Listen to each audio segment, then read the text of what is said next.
இப்பயும் நமக்கு மாறி மாறி சோதனை வர்றது காரணமே காப்பாற்றக்கூடிய வாழ்க்கை. எல்லாம் சத்தியத்தை விளங்கினதுக்கு அப்புறம் தவறு பண்ணிட்டு இருக்கோம். இது தப்புன்னு தெரியுது.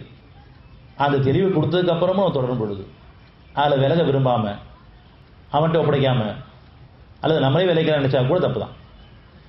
ஏன்னா உங்க தீமையில உங்களால் நிற்க முடியாது, நன்மையில் நீங்க அவனை விட்டுட்டு யார்ட்டையும் சம்பாதிச்சிட முடியாது.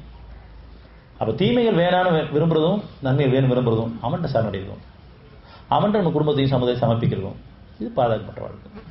என்னால என் தீமையை நீக்க முடியாது, எந்த அறிவை கொண்டு இந்த தீமையை நான் சம்பாதிச்சுட்டு இருக்கணும், இந்த கஷ்டத்தை சம்பாதிச்சணும், எந்த குணக்கேடை கொண்டு இந்த சூழலை நான் சம்பாதிச்சு வச்சுக்கணும், கெட்ட சூழலை சம்பாதிச்சு வச்சுக்கணும், அதே குணத்தை கொண்டு நீங்க சூழலை ஒரு காலம் மாற்ற முடியாது, உங்களுடைய நோயை நீக்க முடியாது.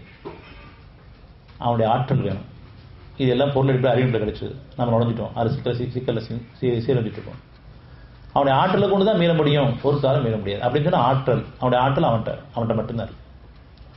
அந்த ஆற்றல் எப்ப வேலை செய்யும் சொன்னா, என் அறிவு கொண்டும் பொருளை கொண்டும் குணக்கேடு கொண்டும் சம்பாதிச்ச அத்தனை கேள்விகளுக்கும் நான் தான் காரணம் அப்படின்னு எப்ப நம்ம அந்தரங்கத்துல இறைவன்கிட்ட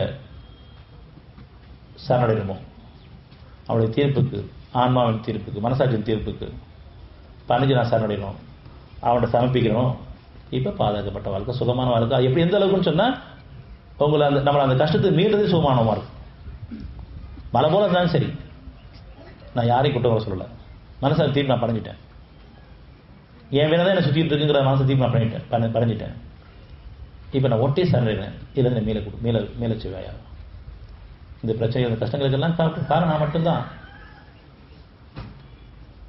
என்னை மீள வைக்கிறது நீ மட்டும்தான் அப்படின்னு நான் சரணடைன்னு சொன்னான். மீண்டதுக்கு அப்புறம் திருப்பியும் நான் நுழையாம பாதுகாக்கிறதும் உன்னுடைய பாதுகாப்பு நீ வாழ. நான் பலகீனமா இருக்க மீட்டு கொடுத்ததுக்கு அப்புறம் திருப்பி சில உணர்ச்சியில போயிடுவான். ஆனால் உணர்வுல வாழலாம், உன்னோடு இருக்கணும், நீ என்னை வழி நடத்தணும், என்னோட எண்ணங்களும் பேச்சுக்களும் செயல்களும் பார்வையும் உனக்கு பொருத்தமா அமையணும் அப்படின்னு யார் இறைவன்கிட்ட சரணடைகிறாங்களோ, அவனை சமர்ப்பிக்கிறாங்களோ, குடும்பத்தையும் சேர்த்து நம்ம சமுதாயத்தையும் சேர்த்து, நீ மற்றவங்களுக்கு நன்மைகளை கொடுக்கும்போது எனக்கு பொறாம வந்துட வேண்டாம் நம்ம கேட்கணும், முன்னாடி கேட்டுருணும். அப்படி பொறாம படுறவங்க தான் நம்ம. ஆனா உணர்ந்து வரணும், இந்த பொறாம வேண்டாமே,